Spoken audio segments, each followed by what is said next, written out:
نحمده ونستعينه ونستغفره ونؤمن به ونتوكل عليه ونعوذ بالله من شرور أنفسنا ومن سيئات أعمالنا من يهده الله فلا مضل له ومن يضلله فلا هادي له وأشهد أن لا إله إلا الله وحده لا شريك له وأشهد أن سيدنا ومولانا وحبيبنا وشفيعنا محمدا عبده ورسوله أرسله إلى الناس كافة بشيرا ونذيرا وداعيا إلى الله بإذنه وسراجا منيرا صلى الله تعالى عليه وعلى آله وصحبه وبارك وسلم تسليما كثيرا كثيرا وبعد فأعوذ بالله من الشيطان الرجيم بسم الله الرحمن الرحيم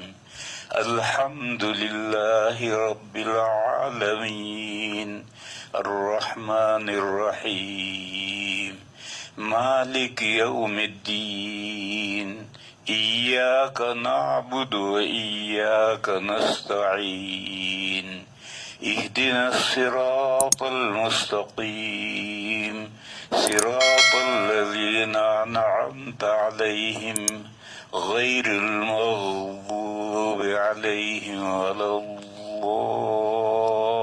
الضالين آمین۔ بزرگوں اور بھائیوں،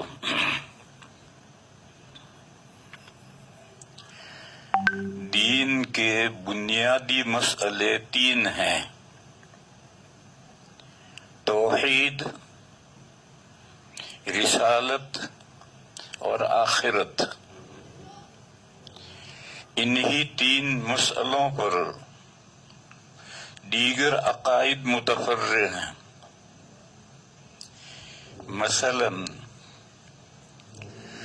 توحید یعنی تمام کائنات کا معبود صرف ایک اللہ ہے، ان کے علاوہ کوئی معبود نہیں ہے، اور انہوں نے اپنے مکلف مخلوقات کی رہنمائی کے لیے رسالت کا سلسلہ قائم کیا ہے، اور رسولوں کے ذریعے سے انسانوں کو اور جنات کو اپنی مرضی بتلائی ہے کہ میری بندگی اور میری عبادت اور میری فالوئنگ اس طرح کرو، اطاعت اس طرح کرو۔ بس یہ دو مسئلے جو ہیں، ایک توحید اور ایک رسالت، ان کے بیچ میں چند اور باتوں پر بھی ایمان لانا ضروری ہے۔ وہ کیا ہے؟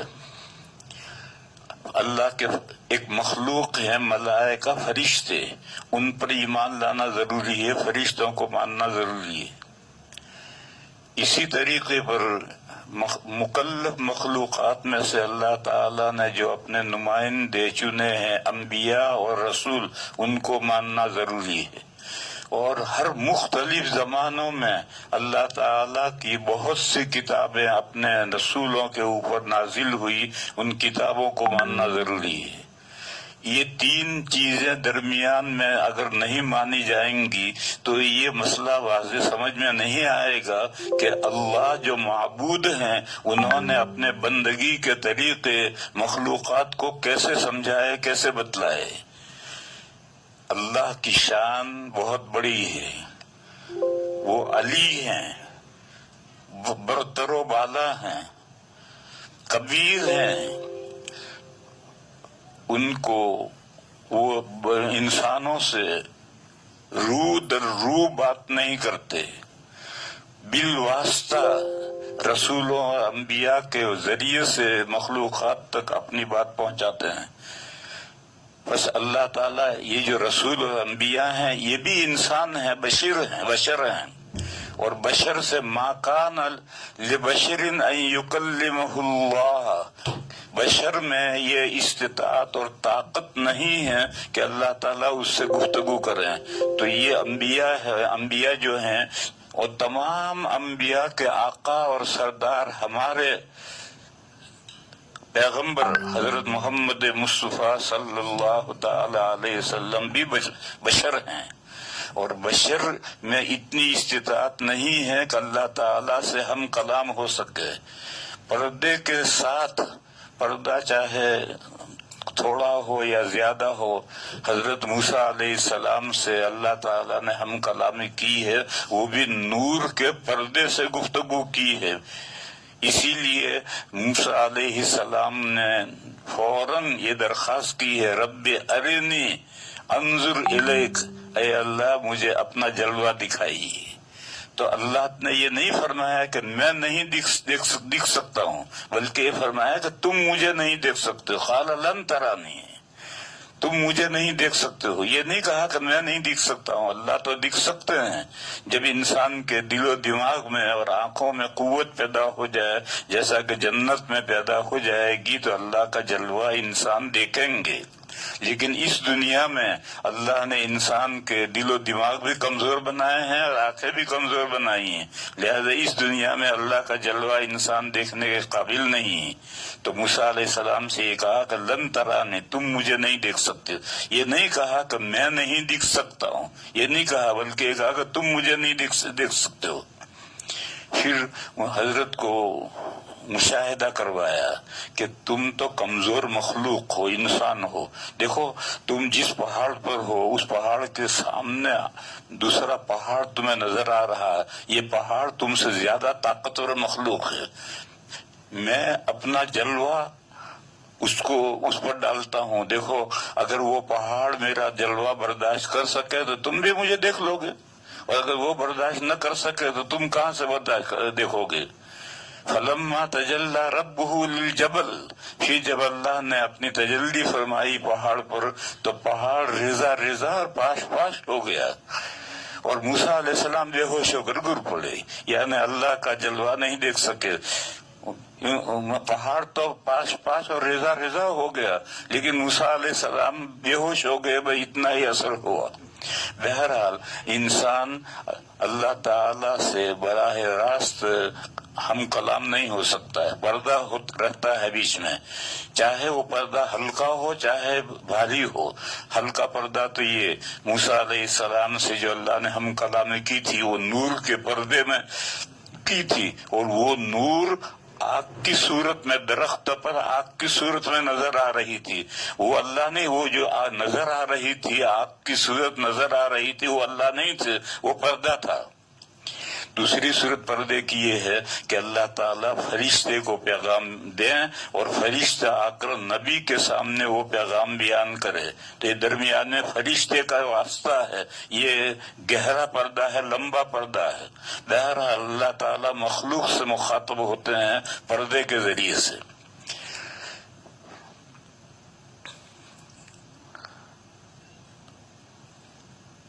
تو اب یہ تین فرعی عقیدے ہوئے: اللہ کے فرشتوں کو ماننا، اللہ کے رسولوں کو ماننا، اللہ کی کتابوں کو ماننا. اسی لیے حدیث جبرائیل میں جو نبی پاک صلی اللہ علیہ وسلم نے 7 عقیدے بتائے ہیں، ان 7 عقیدوں میں یہ 3 عقیدے بھی بتائے ہیں. تو یہ فرعی عقیدے ہیں، یہ بنیادی عقیدے نہیں ہیں. بنیادی عقیدے تو توحید اور رسالت ہیں، اور توحید اور رسالت کے درمیان میں یہ عقیدے ہیں. پھر انسان نے زندگی گزاری، زندگی گزار کر کے اس دنیا میں مر گیا، مر کر کے قبر میں چلا گیا، روح برزخ میں چلی گئی، عالم قبر میں چلی گئی. پھر اس کے بعد میں آخرت ہے. اس آخرت کا عقیدہ بنیادی عقیدہ ہے. رسالت کے بعد آخرت کا عقیدہ بنیادی ہے. بیچ میں 3 عقیدے فرعی ہیں. ایک عقیدہ تو یہ ہے کہ یہ جو ہماری دنیا ڈے ٹو ڈے چل رہی ہے، اس کا ایک لاسٹ ڈے آنے والا ہے. اس کا نام قرآن و حدیث میں اس کا نام ہے الیوم الآخر، آخر پچھلا دن، آخری دن، لاسٹ ڈے آئے گا. جب اس دنیا کا لاسٹ ڈے آئے گا تبھی تو دوسری دنیا آخرت شروع ہوگی. تو اس لیے الیوم الآخر کو ماننا ضروری ہے. اچھا، یوم الآخر لاسٹ ڈے آ گیا، پھر کیا؟ پھر اس کے بعد جتنے لوگ مر کر کے اس دنیا میں قبر میں چلے گئے ہیں ان کو دوبارہ نئی زندگی ملے گی. بعث بعد الموت، مرنے کے بعد دوبارہ زندہ ہونا ہے. اس عقیدے کو ماننا بھی ضروری. پھر تیسرا عقیدہ یہ ہے کہ اس دنیا میں جو اس دنیا کے بارے میں اللہ تعالیٰ نے جو کچھ طے کر رکھا ہے اس پر ایمان لانا، تقدیر اللہ کی جو پلاننگ ہے اس پلاننگ پر ایمان لانا بھی ضروری ہے کہ اللہ نے اسی طرح سے پلاننگ کی ہے اور طے کی ہے کہ یہ دنیا ایک وقت تک چلے کہ اس کا لاسٹ ڈے آ جائے، یہ دنیا ختم ہو جائے اور ختم ہونے کے بعد میں سب قبر میں چلے جائیں. پھر اس کے بعد میں دوبارہ مخلوقات زندہ ہوں. یہی اللہ نے پلاننگ کی ہے. اس دنیا اور آنے والی دنیا دونوں کے لیے یہ پلاننگ ہے، یہی تقدیر ہے. پھر اگلی جو دنیا آئے گی، اس دنیا میں تو سب مزے میں ہیں، لیکن اگلی جو دنیا آئے گی اس دنیا میں جن کا اللہ پر ایمان تھا اور اللہ کے احکام کی جنہوں نے پیروی کی تھی ان کے لیے جنت ہے. اور جنہوں نے اللہ کو نہیں مانا اور اللہ کی مخلوق کو پوجا اور اللہ کی مخلوق کے کہنے پر چلے ان کے لیے آگے دوزخ ہے. یہ جو ایک بعض انسانوں کے لیے جنت ہے اور بعض کے لیے دوزخ ہے، یہ جو پلاننگ ہے اس پر ایمان لانا ضروری ہے. یہ تقدیر ہے اللہ کی. اس کے بعد میں پھر جو دوسری دنیا شروع ہوگی اس دنیا کا نام ہے آخرت. دوسری دنیا اور آخرت یہ دو عربی کے لفظ ہیں، ہم اسے سمجھتے نہیں. یہ الدنیا یہ مؤنث ہے ادنا کا. ادنا کے معنی ہے اقرب، نزدیک. تو اقرب الدنیا، اقرب نزدیک، اس سے مؤنث اس کا دنیا. اور یہ الدنیا در حقیقت الدار کی صفت ہے. وَتِلْكَ الدَّارُ الْآخِرَةُ، اسی طرح تِلْكَ الدَّارُ الدُّنْيَا، وہ گھر جو ہم سے قریب ہے. کتنا قریب ہے؟ جتنا مچھلی سے تالاب قریب ہوتا ہے. مچھلی اندر ہے اور چاروں طرف تالاب ہے. اسی طرح سے ہم اس دنیا کے اندر ہیں اور ہمارے چاروں طرف دنیا ہے. تو یہ جو گھر ہم سے اقرب ہے اس گھر کا نام ہے دنیا. اور پھر دوسری دنیا ہے الآخرہ، یہ بھی مؤنث ہے آخر کا. آخر مانے پرے، دور. آخر کا مؤنث ہے الآخرہ. اور الدار الآخرہ وہ گھر جو پرے ہے، دور ہے، وہ ابھی شروع نہیں ہوا. وہ اس دنیا کے ختم ہونے کے بعد وہ دار الآخرہ شروع ہوگا. بہرحال یہ دو دنیا کی اللہ کی پلاننگ یہ ہے کہ یہ دنیا جب تک اللہ تعالیٰ چاہیں گے چلتی رہے گی، جب اللہ چاہیں گے یہ ختم ہوگی اور ختم ہونے کے بعد دوسری دنیا شروع ہوگی. اور وہ دوسری دنیا جو شروع ہوگی وہ تا ابد چلتی رہے گی، وہ پھر کبھی ختم نہیں ہوگی. یہ تقدیر ہے، اس کو ماننا ضروری ہے. تو یہ تین عقیدے، الیوم الآخر ہماری اس دنیا کا لاسٹ ڈے آئے گا. پھر اس الیوم الآخر کے اندر بعث بعد الموت، جو مری ہوئی مخلوقات ہیں ساری مخلوقات دوبارہ زندہ ہوں گے. انسان اور جنات ہی نہیں بلکہ جتنے حیوانات، چرند پرند ہیں یہ سب دوبارہ زندہ ہوں گے. اور پھر یہ جو دو دنیا کی پلاننگ ہے اس پلاننگ کے مطابق یہ زمانہ چلے گا. یہ تین عقیدے، ایک تو اس دنیا کا آخری دن آنا ہے، پھر اس آخری دن کے اندر پھر دوبارہ زندہ ہونا ہے، پھر اس کے بعد میں دوسری دنیا شروع ہونی ہے، روح ہمیشہ چلتی رہے گی. یہ تین عقیدے بیچ میں ماننے ضروری ہیں رسالت اور آخرت کے بیچ میں. تو تین یہ اور تین یہ، چھ. اور توحید اور رسالت، 7-8 عقیدے، یہی عقیدے ایمان مفصل میں بھی لیے گئے ہیں اور ایمان مجمل بھی لیے گئے ہیں۔ تو میرے دوستوں اور بزرگوں، میں سمجھا یہ رہا تھا کہ دین نام ہے عقائد و اعمال کا، یہ عقیدے اور یہ عمل، اور یہ عقائد و اعمال کا مجموعہ، اس کی مثال ایسی، ایک درخت ہے، شاداب تناور درخت ہے، اس کا ایک اصل ہے، اس کا تنا ہے، تھڑ ہے، اس تھڑ کے اوپر بڑی شاخیں ہیں، پھر بڑی شاخوں میں سے چھوٹی شاخیں نکلتی ہیں، چھوٹی شاخوں میں سے پھر پتے نکلتے ہیں، پھول نکلتے ہیں، پھل نکلتے ہیں۔ درخت نام ان تمام شاخوں کا اور تنے کا مجموعے کا نام ہے۔ تو یہ عقائد جو ہیں یہ بمنزل تنے کے ہیں، اور اس عقیدوں پر یہ اعمال شاخیں پھیلتی ہیں۔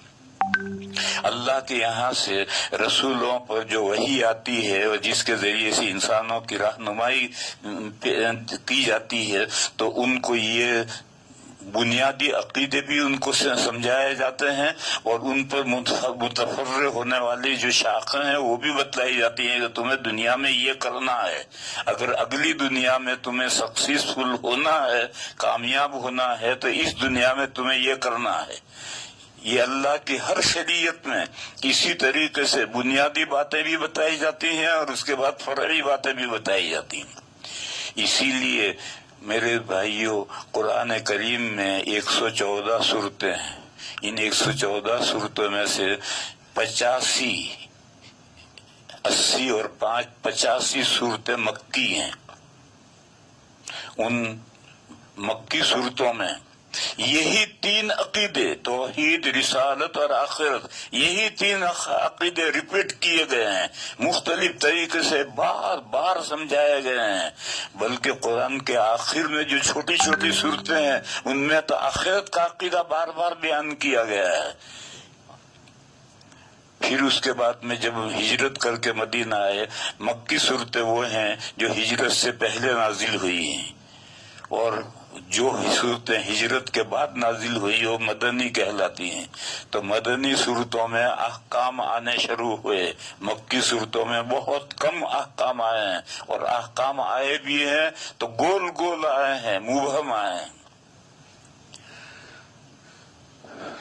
زکوٰۃ، نماز اور زکوٰۃ پہلے دن سے فرض ہیں، لیکن شروع میں 2 نمازیں تھی، ایک فجر کی تھی اور ایک عصر کی تھی۔ 5 نمازیں معراج میں ہوئی۔ اسی طرح سے زکوٰۃ پہلے دن سے فرض تھی۔ قرآن کریم کی جو سب سے پہلی سورت نازل ہوئی، یا ایھا المزمل، اس کے آخری آیت کے اندر زکوٰۃ کا ذکر ہے۔ زکوٰۃ کے کیا معنی ہیں؟ زکوٰۃ کے معنی ہیں اللہ کے لیے خرچ کرنا۔ کس پر خرچ کرنا، کتنا خرچ کرنا، اس کی کوئی تفصیل نازل نہیں ہوئی تھی۔ قرآن سورہ بقرہ میں ہے، یسألونک ماذا ينفقون، لوگ آپ سے پوچھتے ہیں کہ وہ کیا خرچ کریں، قل العفو، آپ جواب دے دیجئے کہ تمہاری ضرورت سے جو زائد ہے وہ خرچ کرو۔ ایسا گول گول جواب آیا، تفصیلی جواب نہیں آیا۔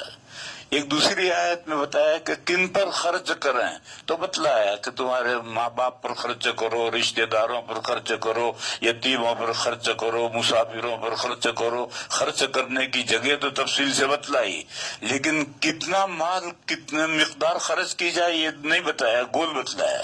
پھر جب وقت آیا ہجرت کے بعد میں سن 2 ہجری میں زکوٰۃ کی سب تفصیلات نازل ہوئی۔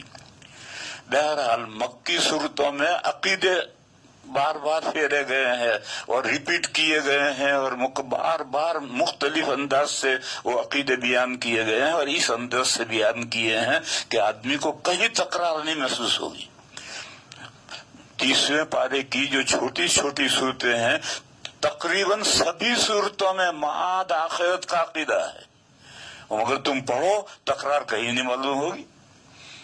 ایک نیا انداز ہے، اور نئے انداز سے ایک ہی مسئلہ بار بار نئے انداز سے سمجھایا جاتا ہے۔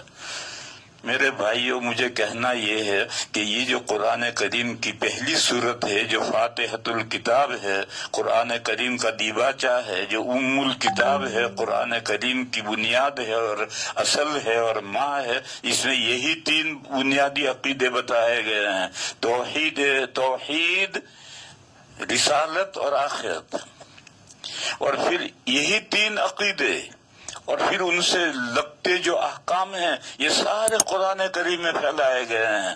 بس قرآن کریم کو ان سورہ فاتحہ کی تفسیر کہو یا قرآن کریم کے مضامین کو سورہ فاتحہ کی طرف لوٹاؤ، ایک ہی بات ہے. سب سے پہلا عقیدہ ہے توحید. توحید دو ہیں، ایک توحید الوہیت ہے اور ایک توحید ربوبیت ہے. کچھ لوگوں کو یہ اشکال ہوتا ہے کہ یہ دو توحیدیں کہاں سے آ گئی. در حقیقت توحید ایک ہی ہے، توحید الوہیت ہے، اور توحید ربوبیت توحید الوہیت کی دلیل ہے کہ معبود صرف ایک کیوں ہے. اس لیے ایک معبود ہے کہ ساری کائنات کوئی رب اور پروردگار ایک ہی ہے. بس جو رب ہے وہی معبود ہے، دوسرا معبود کہاں سے ہو جائے گا. تو الحمدللہ میں توحید الوہیت ہے اور رب العالمین الحمدللہ کی دلیل ہے. توحید الوہیت اس میں ہے اور توحید ربوبیت توحید الوہیت کی دلیل ہے.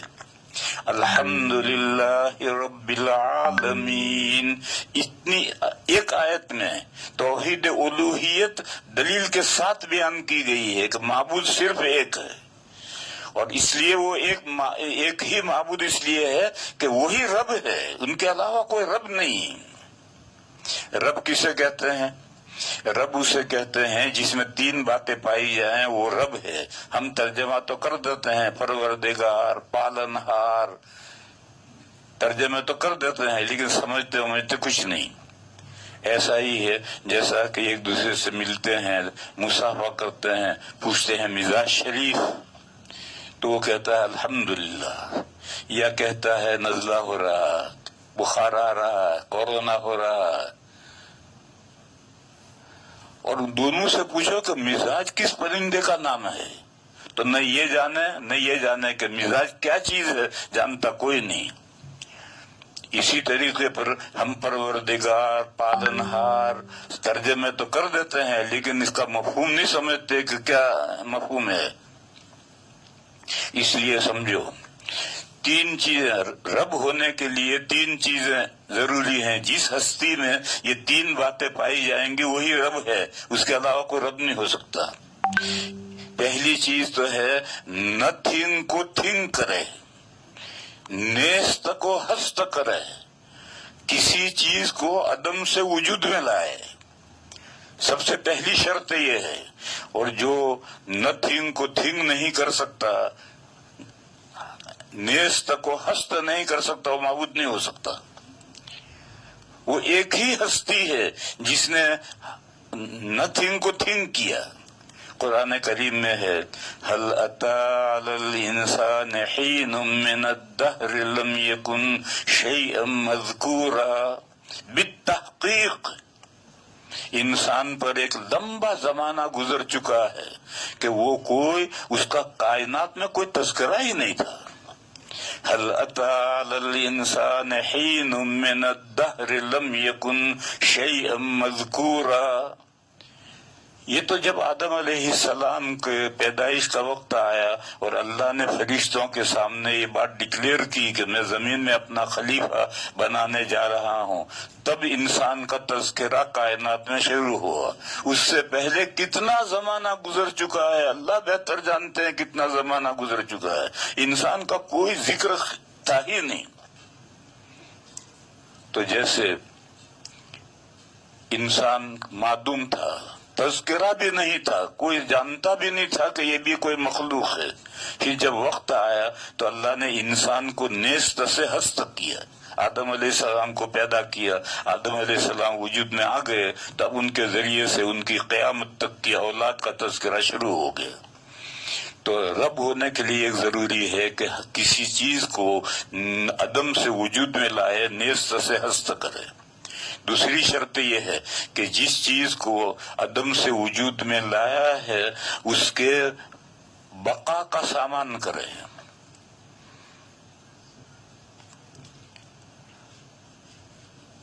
جیسے بھاری برسات میں بجلی کوندتی ہے، چھپ دے کر ختم. اگر مخلوقات اس طریقے سے وجود میں آتے ہی ختم ہو جائیں تو کیسے کام چلے گا؟ تو مخلوقات کو وجود میں لانے کے بعد میں ان کے بقا کا سامان کرے، وہ وجود میں آنے کے بعد باقی رہیں. اللہ ہی وہ ہستی ہیں جو مخلوقات کو عدم سے وجود میں لاتے ہیں، پھر ان کے بقا کا سامان کرتے ہیں، باقی رہنے کا. پھر تیسری چیز یہ ہے کہ اس کی ضروریات زندگی باقی رہنے کے بعد میں جب وہ باقی ہے تو وہ تو زندہ ہے، تو اس کے زندگی کی جو ضروریات ہیں اس کا سامان کرے، مہیا کرے. یہ تین چیزیں جس کے اندر پائی جائیں وہ رب ہے، اس کے علاوہ کوئی رب نہیں. اس مثال کو ذرا سمجھو. ہم انسانوں کے ذریعے سے اس کو سمجھتے ہیں. ایک لڑکا ہے، ایک لڑکی ہے، دونوں شادی نہیں ہوئی ہے، دونوں الگ الگ ہیں، ان کی اولاد کا کوئی تذکرہ نہیں.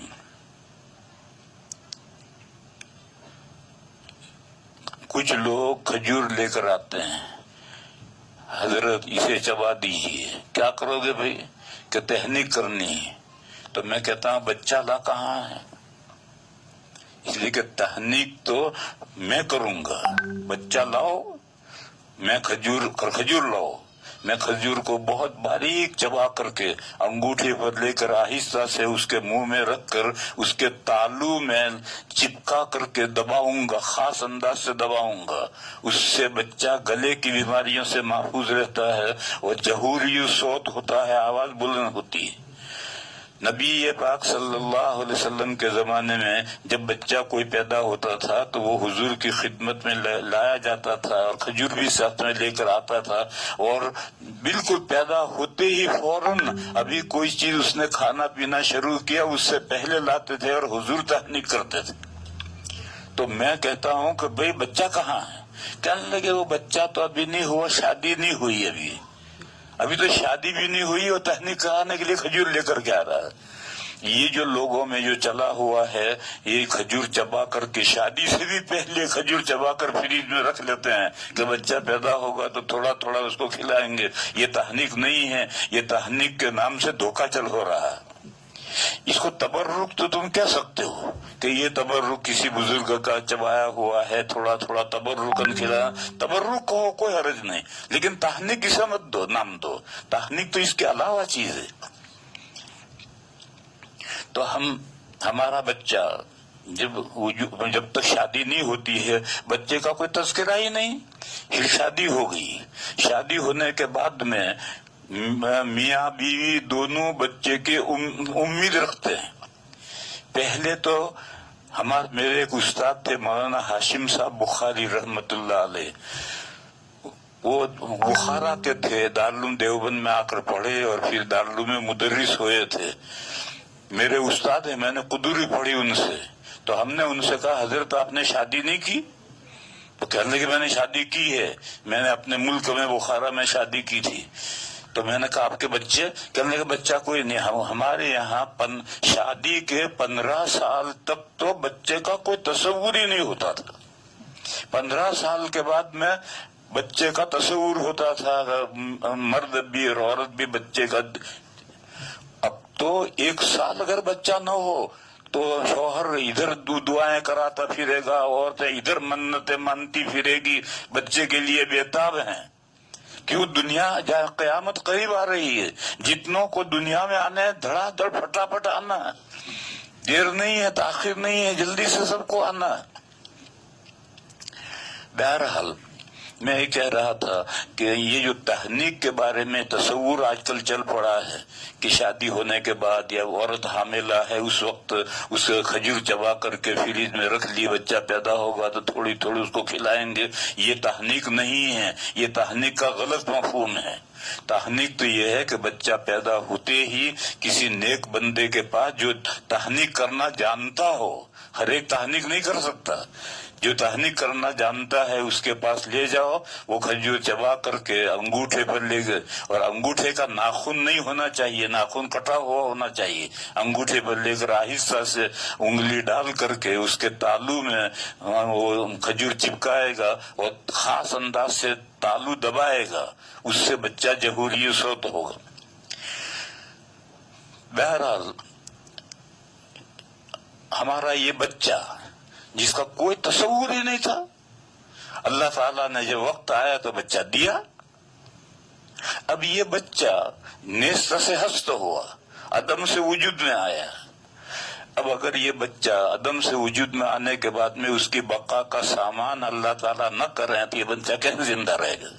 تو جب سے یہ عدم سے وجود میں آیا، کب سے آیا؟ لوگ یہ سمجھتے ہیں کہ جب ماں نے بچہ جنا اب یہ عدم سے وجود میں آیا. یہ غلط ہے. بچہ تو ماں کے پیٹ میں 4 مہینے پہلے عدم سے وجود میں آیا. جب حمل پر 5 مہینے گزر جاتے ہیں اور باڈی کمپلیٹ ہو جاتی ہے تو اللہ تعالیٰ بخاری شریف کی حدیث ہے، اللہ تعالیٰ ایک فرشتے کو حکم دیتے ہیں اور وہ فرشتہ عالم ارواح میں سے وہ روح لا کر، جس کے لیے یہ باڈی تیار ہوئی ہے، وہ روح لا کر اس میں ڈال دیتا ہے. تو ماں کے پیٹ میں بچہ زندہ ہو جاتا ہے. رات کو عورت سوتی ہے، پیٹ میں کوئی حرکت نہیں. صبح اٹھتی ہے تو بچہ گھوم رہا ہے. کب یہ پیدا ہو گیا کچھ پتہ نہیں. جب فرشتے نے روح لا کر کے باڈی میں ڈال دی اسی وقت سے بچہ وجود میں آ گیا. تو نیست سے ہست ہوتا ہے ماں کے پیٹ میں. اب ماں کے پیٹ میں جب نیست سے ہست ہو گیا، اب اس کو 4 مہینے آرکیوویٹر میں رکھنا ہے. یہ جو ماں کا پیٹ ہے اس کا جو ماحول ہے وہ ماحول ایک خاص ماحول ہے. اس ماحول میں بچہ پر زندہ رہ سکتا ہے. اگر اسی وقت دنیا میں آ جائے تو مر جائے گا. اسی لیے جو بچے قبل وقت پیدا ہو جاتے ہیں اس کو ہاسپٹل میں ایک ڈبہ ہے، اس کا نام ہے آرکیوویٹر. اس کے اندر ماحول ایٹماسفیئر ایسا ماں کے پیٹ جیسا بنایا ہے تو اس بچے کو اس میں رکھ دیتے ہیں اور بند کر دیتے ہیں اور مقررہ مدت پر کھولتے ہیں تو بچہ زندہ رہتا ہے. تو ماں کے پیٹ کو اللہ تعالیٰ نے آرکیوویٹر بنایا ہے. پہلا انتظام تو یہ ہے، اگر روح ڈالتے ہی بچہ دنیا میں آ جائے تو مر جائے گا، زندہ نہیں رہ سکے گا. تو پہلا انتظام تو یہ ہے کہ ماں کا پیٹ آرکیوویٹر ہے. پھر زندہ رہنے کے لیے سانس لینا ضروری ہے. تو 3 پردے چیر کر کے بچہ سانس لیتا ہے. ایک ماں کے پیٹ کا پردہ، ایک اس کے اندر بچہ دانی کا پردہ، پھر بچہ دانی کے اندر ایک گولا ہے جس کے اندر گندا پانی بھرا ہوا ہوتا ہے اس کا وہ پردہ، پھر پانی اور اس کے بعد اندر بچہ اور باہر کی ہوا وہ بچہ سانس لیتا ہے. لوگ یہ سمجھتے ہیں کہ ماں کے سانس لینے سے وہ سانس لیتا ہے، ایسا نہیں.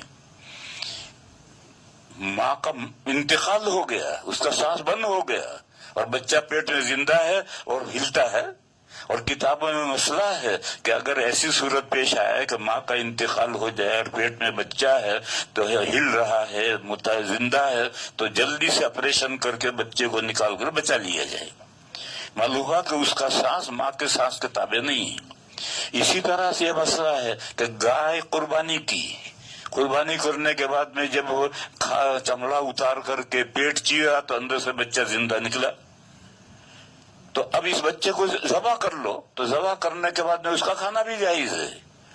معلوم ہوا کہ بچہ جو سانس لیتا ہے وہ ماں کے سانس کے تابع نہیں ہے، اس کا مستقل ہم جیسے باہر جو ہوا ہے اس کو ہم سانس لیتے ہیں اسی ہوا سے سانس لیتا ہے.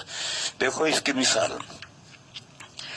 آپ ایک کمرہ بنائیے گلاس کا، کانچ کا، بالکل پیک، اور اندر موبائل لے کر بیٹھ جائیے تو اندر بھی موبائل کی گھنٹی بجے گی. آپ تو نہ بیٹھے، آپ تو بیٹھیں گے تو مر جائیں گے. موبائل رکھ دو اندر، تو موبائل کی کوئی شخص موبائل کو کرے گا تو اندر گھنٹی بجے گی. تو جب وائس آواز کانچ کا پردہ چیر کر کے اندر جاتی ہے تو ہوا کیوں ہے پردہ چیر کر کے کیوں نہیں جاتی؟ تو اس لیے 3 پردے چیر کر کے پیٹ کا پردہ، بچہ دانی کی رحم بچہ دانی کا پردہ، اور مشیمہ وہ گولا جس کے اندر بچہ ہے اس کا پردہ، یہ 3 پردے چیر کر کے ہوا بچہ سانس لیتا ہے. تو اللہ نے یوں انتظام کر دیا. تو پہلا تو یہ ہے کہ روح پڑتے ہی ہماری اس دنیا کی آب و ہوا برداشت نہیں کر سکتا ہے، اس کو 4 مہینے تک آرکیویٹر میں رکھنا ہے. تو ماں کے پیٹ کو ہی آرکیویٹر بنا دیا. پھر اس کے بعد میں اس کو سانس لینے کے لیے انتظام یہ کیا کہ باہر کا سانس اس کو پہنچتا ہے اور وہ سانس ناک سے لیتا ہے اور 3 پردے چیرتا ہے. پھر اندر گندا پانی ہے اس کو چیرتا ہے، پھر ناک سے بچہ سانس لیتا ہے اور یہ گندا پانی اس کے ناک میں نہیں جاتا. عجیب اللہ کی حفاظت ہے کہ گندا پانی کیوں نہیں جاتا؟ بس اللہ کی قدرت ہے. دیکھو ہمارے منہ کے آخر میں جہاں سے گلا شروع ہوتا ہے وہاں 2 نالیاں ہیں، ایک کھانے کی نالی ہے، ایک سانس کی نالی ہے، اور دونوں ساتھ لگے ہوئے ہیں بالکل. ہوا کے الگ جاتی پھیپھڑے میں اور معدے کے اندر غذا الگ جاتی ہے. غذا اس میں نہیں جاتی اور ہوا اس میں نہیں جاتی، اور دونوں ساتھ لگے ہوئے ہیں. اور قدرت خدا کی ہے کہ یہ پھیپھڑے میں ہوا جاتی ہے اور معدے میں غذا جاتی ہے. اسی طریقے سے اللہ کی یہ قدرت ہے اور اس قدرت سے یہ گندا پانی ناک میں نہیں جاتا، بس سانس ہی جاتا ہے بچہ. تو ایک انتظام اللہ نے یہ کر دیا. دوسرا انتظام یہ کیا کہ جب 4 مہینے تک رہے گا تو اس کے کیا کھائے گا پیے گا، اس کے پلنے بڑھنے کا کیا انتظام ہوگا. تو اللہ تعالی نے اس کا بہت پہلے سے انتظام کر رکھا ہے. عورت کو ماہواری آتی ہے، جب تک حمل نہیں ہوتا ہے تو یہ ماہواری کا خون ضائع ہو جاتا ہے، نکل جاتا ہے. پھر جب اچھا اس کا راستہ کیا رکھا ہے؟ رگوں میں سے بچہ دانی میں خون گرتا ہے اور بچہ دانی کے منہ سے نکل کر کے ماہواری کا خون آتا ہے. جب حمل ٹھہرتا ہے اور بچہ دانی بند ہو گئی تو پیچھے جو خون آتا تھا وہ اب بچہ دانی میں نہیں گرے گا، وہ رگوں میں رکا رہے گا. حاملہ عورت کو بھی ہر مہینے ماہواری آتی ہے اور وہ خون رگوں میں رکا رہتا ہے. پھر جب بچے میں 5 مہینے کے بعد میں روح پڑ گئی تو پھر اب وہ رگوں میں سے وہ خون بچہ دانے میں ٹپکتا ہے. اور یہ جو گولا ہے جس گولے کے اندر بچہ ہے، یہ گولا اس خون کو چوستا ہے اور چوس کر کے ریفائن کرتا ہے اور باریک باریک رفوں سے ریفائن ہو کر کے سارا جمع ہو کر کے ناف کے راستے سے بچے کے پیٹ میں پہنچتا ہے اور اس خون کے ذریعے سے بچہ 4 مہینے تک پرورش پاتا ہے.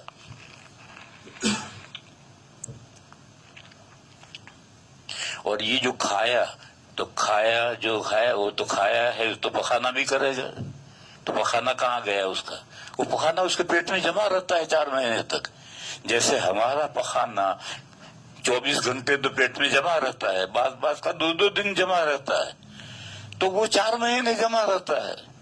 چنانچہ بچہ جب دنیا میں پیدا ہوتا ہے، ظاہر ہوتا ہے، لفظ پیدا کے معنی ہے ڈسپلے، ظاہر ہونا. جب دنیا میں ظاہر ہوتا ہے تو ماں کی چھاتی میں دودھ 2 دن تک نہیں اترتا. اس درمیان میں گھٹی پلاتے ہیں اور کالا کالا پخانا بچہ کرتا ہے. یہ وہ پخانا ہے جو 4 مہینے دودھ کا بچا ہے. تو اللہ نے غذا کا انتظام کرنے کے لیے یہ ماہواری کا سسٹم رکھا ہے. اسی لیے دادا اور دادی جب تک جنت میں رہے ان کی کوئی اولاد نہیں ہوئی. اس لیے کہ انسان کی تخلیق اسی مٹی سے مقدر تھی. دادا بھی اسی مٹی سے بنائے گئے ہیں اور دادی بھی اسی مٹی سے بنائی گئی ہیں. ان کی ساری اولاد بھی اسی مٹی سے بنائی جا رہی ہیں.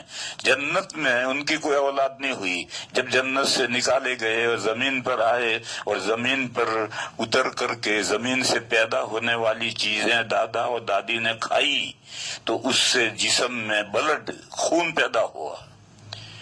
یہ خون مٹی کا خلاصہ ہے. پھر اس خون میں سے مادہ بنا، پھر مادہ رحم مادر میں پہنچا، پھر وہاں وہ علقہ بنا، پھر مضغہ بنا، پھر ہڈیاں بنی، پھر گوشت چڑھا، پھر اس کے بعد میں اس میں روح ڈالی گئی تو انسان بن گیا. بہرحال انسان کی تقدیر، انسان کی پیدائش مٹی سے مقدر تھی. اور جنت میں یہ مٹی نہیں ہے، دوسری مٹی تو ہے وہاں کی لیکن یہ مٹی نہیں ہے.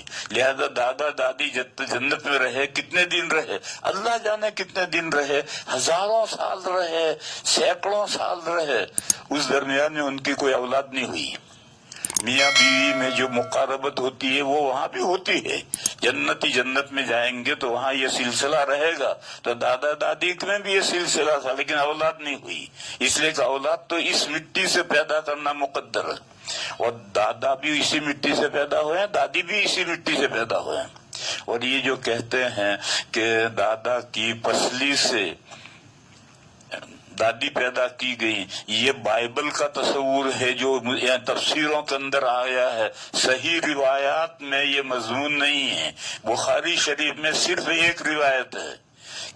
حضور نے فرمایا عورتوں کے ساتھ اچھا برتاؤ کرو، اس لیے کہ عورتیں پسلی سے پیدا کی گئی ہیں اور پسلیوں میں سب سے ٹیڑھی اوپر کی پسلی ہے. اگر تم اس کو سیدھا کرنا چاہو گے تو پسلی کبھی سیدھی نہیں ہو سکتی، ٹوٹ جائے گی اور اس کا ٹوٹنا یہ کہ طلاق کی نوبت آ جائے گی. اور اگر تم اس کو ٹیڑھا رہنے دو گے اور اچھا برتاؤ کر کے اپنا کام نکالتے رہو گے تو نکلتا رہے گا. حافظ ابن حجر علیہ الرحمہ جو بخاری شریف کے سب سے پہلے شاعر ہیں، بڑے شاعر ہیں، انہوں نے کہا کہ اس حدیث میں نسوانی فطرت میں کجی کی تمثیل ہے کہ عورتوں کی فطرت میں اللہ نے کجی رکھی ہے. اس کجی کو حضور نے پسلی کی مثال سے سمجھایا ہے. اور یہ جو لوگوں میں، عام لوگوں کے اندر تفسیروں میں سے مضمون آیا ہے، یہ در حقیقت بائبل میں سے آیا ہے. بائبل میں باقاعدہ فوٹو دے رکھا ہے کہ ایک آدمی درخت کے نیچے سویا ہے اور اللہ میاں کبوتر بن کر کے چھری لے کر آئے اور آ کر پسلی کاٹ کر لے گئے اور دادی کو بنا کر بیچ دیا. یہ سب وہاں سے تفسیروں میں آیا ہے. اور یہ سب تفسیر حدیث سب صحیح نہیں ہے. صحیح حدیث بخاری کی صرف یہ ایک حدیث صحیح ہے اور اس کو شارح یہ کہتے ہیں کہ اس میں عورتوں کی تخلیق کا بیان نہیں ہے بلکہ نسوانی فطرت میں جو کجی رکھی ہے اللہ نے، وہ پسلی میں جیسے کجی ہے، اس کے نیچر میں کجی ہے، اس کو سیدھا کر ہی نہیں سکتے. درخت کی لکڑی ہے، اگر وہ ٹیڑھی ہے تو اس کی فطرت میں کجی نہیں ہے، اس کو گرم کر کے آہستہ آہستہ سیدھا کر سکتے ہو. لیکن جس چیز کی نیچر میں کجی ہے اس کو کسی طرح سے دور نہیں کر سکتے. تو جیسے پسلی کی نیچر میں کجی ہے اس کو دور نہیں کر سکتے، ایسے عورت کی نیچر میں کبھی کجی ہے. لہذا اس سے فائدہ اٹھانے کے لیے اچھا برتاؤ کرو اور اچھا برتاؤ کر کے نباہ کرو. ایک دوسری حدیث میں ہے کہ اگر عورت دن میں 100 غلطیاں کرے تو 100 مرتبہ معاف کرو، اس کے بغیر کام نہیں چلے گا. بہرحال میں کہہ یہ رہا تھا کہ اللہ تعالی نے بچے کے غذا کے لیے، ضرورت کے لیے یہ سسٹم رکھا. جب تک دیکھو یہ جو ماہواری کا خون ہے اس کو قرآن نے کہا اذا، گندگی، اور جنت گندگی کا محل نہیں. لہذا دادی جب تک جنت میں رہی ان کو ماہواری نہیں آتی تھی، اور جب ماہواری نہیں آتی تھی تو بچہ کہاں سے ہوگا. یہ تو یہ زمین پر آنے کے بعد میں ماہواری بھی شروع ہوئی اور اس کے بعد اولاد بھی، بچے پیدا ہونا بھی شروع ہوئے. تو اللہ تعالیٰ نے بچے کے پیٹ میں بچے کی ایک تو بچے کے ماں کے پیٹ کو آرکیوبیٹر بنایا، اس کا ماحول ایسا بنایا کہ اس میں وہ بچہ زندہ پنپ سکے، زندہ رہ سکے، پھر اس کے سانس لینے کا انتظام کیا، اور باہر کی ہوا وہ 3 پردے چیر کر کے ہوا پہنچتی، اس سے سانس لیتا ہے، اور کھانے پینے کے انتظام کے لیے ماہواری سسٹم قائم کیا، اور اس کے ذریعے سے اللہ تعالیٰ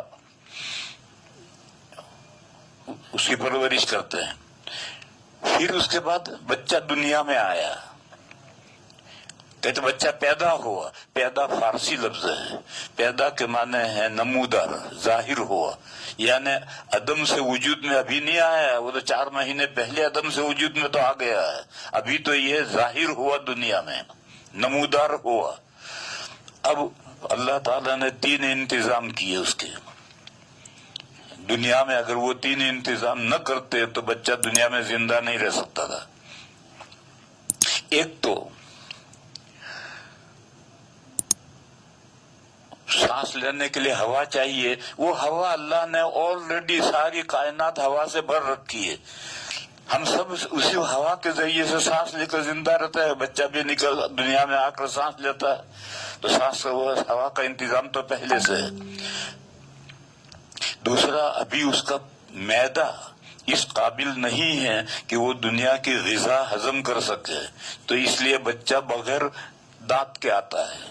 بھینس کا بچہ دانت لے کر آتا ہے، اور رات میں بچہ پیدا ہوتا ہے، اور صبح جب اس کی ماں کو گھاس ڈالتے ہیں تو بچہ بھی چگتا ہے۔ اگر اسی طرح سے انسان کا بچہ بھی دانت لے کر آئے تو ماں ہی بھاگ گئی کہ بھوت آ گیا، تو ان کا بچہ نہیں آتا، کیوں؟ اس کو بیچارے کو کوئی اٹھانے والا نہیں ہے۔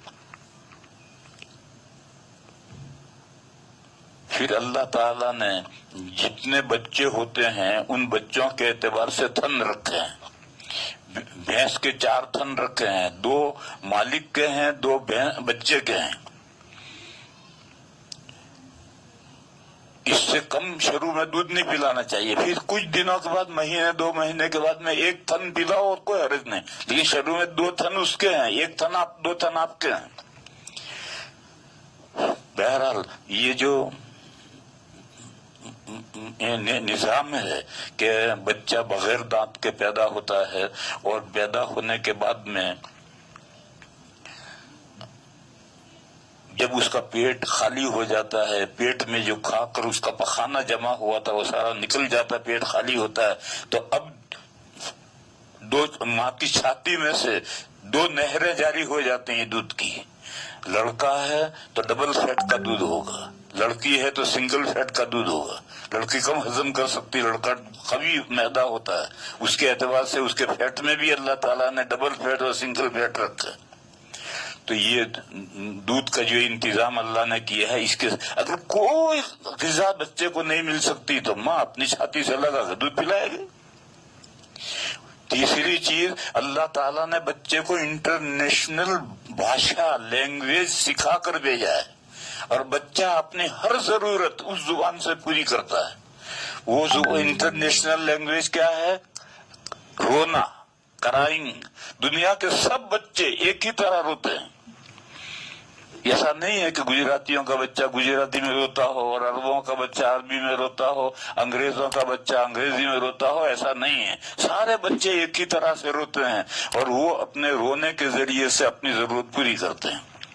بچہ رو رہا ہے، ماں دوڑی ہوئی آتی ہے، دیر ہو گئی، بھوکا ہوا ہے، چھاتی سے لگایا، دودھ پینے لگا، اس کا رونا بند ہو گیا۔ اس نے رو کر بتلایا کہ مجھے بھوک لگی۔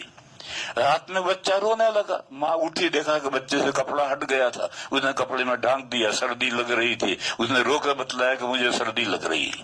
بچہ رو رہا ہے، سمجھ میں نہیں آتا بچہ کیوں رو رہا، ابھی دیکھو ڈاکٹر کے لے چلو۔ اب ڈاکٹر نے یہاں دبایا، یہاں دبایا، پیٹ کو دبایا تو اور چلایا، تو اس نے کہا اس کے پیٹ میں افارا ہو گیا ہے اور گیس ہو گیا ہے، تکلیف ہو گئی، دوا دی اور بچہ ٹھیک ہو گیا۔ بچہ ہر ضرورت رو کر پوری کرتا ہے۔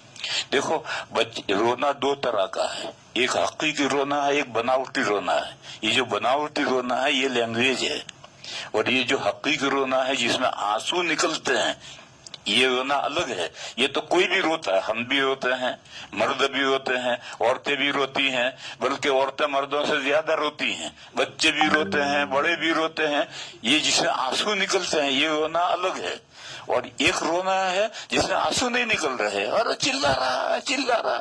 یہ جو رونا ہے یہ انٹرنیشنل لینگویج ہے, اور اسی سے بچہ اپنی سب ضرورت پوری کرتا. اسی لیے جانور, ان کو پالنے پوسنے والا, گود میں اٹھا کر پھرنے والا کوئی نہیں ہے, تو ان کے احوال اور ہیں اور انسان کا بچے کے احوال اور ہیں. مجھے تو یہ بتلانا ہے کہ دنیا میں آنے کے بعد میں زندہ رہنے کے لیے 3 چیزیں چاہیے. ہوا چاہیے, اور غذا چاہیے, اور اپنی ضروریات پوری کرنے کے لیے کوئی بادشاہ چاہیے. وہ تینوں کا انتظام اللہ نے کر رکھا.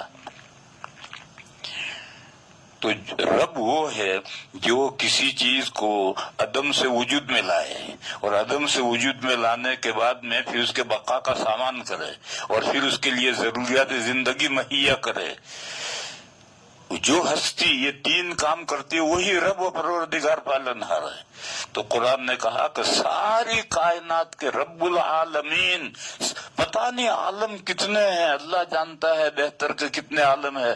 تمام عالموں کا ان رب اور پالنہار اور پروردگار اللہ ہے. جب اللہ ہی ان سب کا رب ہے تو معبود بھی وہی ہوگا.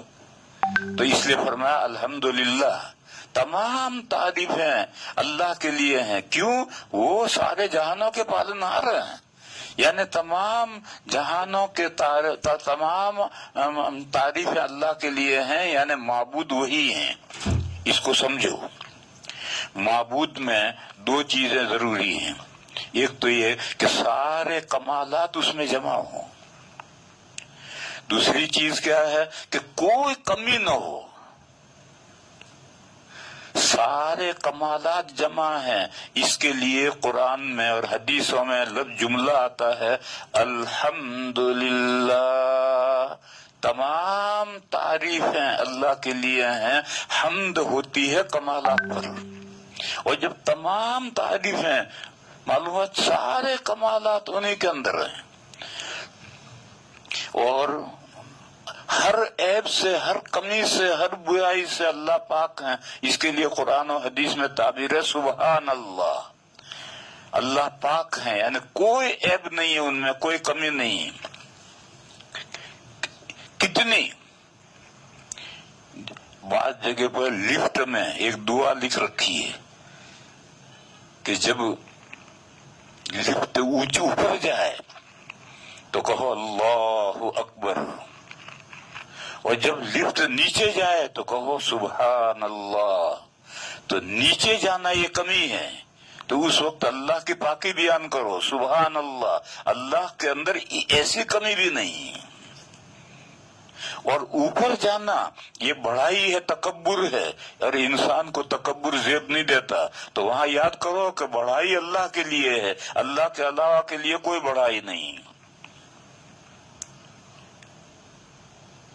اور اسی لیے کہتے ہیں جب جانور ذبح کرتے ہیں تو کہتے ہیں بسم اللہ اللہ اکبر. بسم اللہ, میں اللہ کے نام پر ذبح کرتا ہوں. یہ تو ٹھیک ہے, اللہ کے نام پر ذبح کرو گے تو قربانی ہوئی. وہاں اللہ اکبر کیوں ہے؟ ذبح کرتے ہوئے تصور آ سکتا کہ ہاں میں اس کو مرغے کو کاٹ رہا ہوں, تو کہا مرغے کو تو نہیں کاٹ رہا, اللہ سب سے بڑے ہیں. وہاں اللہ کی بڑائی کا تصور لاؤ. اللہ کے نام پر مرغا ذبح کرتے وقت اللہ کی بڑائی کا تصور لاؤ, اپنی بڑائی نہیں.